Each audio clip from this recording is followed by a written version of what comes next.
जिस कबूतर को ये किसान हर रोज पत्थर मारकर भगाता था, उसी ने एक दिन इसकी जान बचाई। आखिर क्यों? सच जानकर आप भी हैरान रह जाओगे। एक गांव में रामू नाम का किसान रहता था।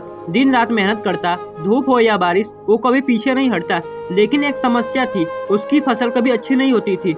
दूसरों किसान के खेत हरे भरे थे और उसका खेत सूखा, कमजोर और अधूरा। रामू हर दिन सोचता, आखिर मेरी मेहनत में कमी क्या है। एक दिन उसने देखा ढेर सारे कबूतर उसके खेत में बैठे हैं। वो गुस्से से चिल्लाया, भागो यहाँ से, मेरी फसल खा जाओगे। और वे पत्थर उठाकर उन्हें भगा देता। उस दिन के बाद ये रोज का काम बन गया। जैसे ही कबूतर आते, रामू उन्हें भगा देता। उसे पूरा यकीन था, मेरी फसल खराब होने की वजह यही है। दिन बीतते गए, फसल और खराब होती गई, कीड़े मकोड़े बढ़ने लगे, पत्ते सड़ने लगे। रामू ने दवाई भी डाली, लेकिन कोई फायदा नहीं हुआ।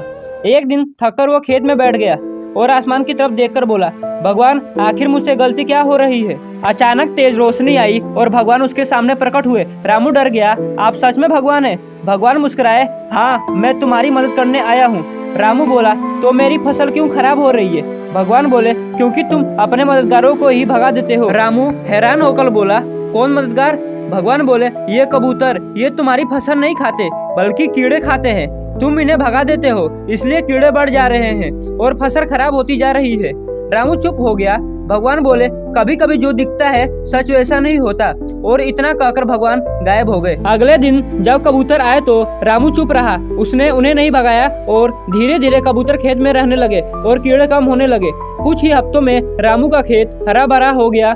गांव वाले भी हैरान थे, ये कैसा हुआ? रामू बस मुस्कुरा देता। एक दिन रामू खेत में काम कर रहा था, तभी एक जहरीला बिच्छू उसके पैरों की तरफ बढ़ रहा था।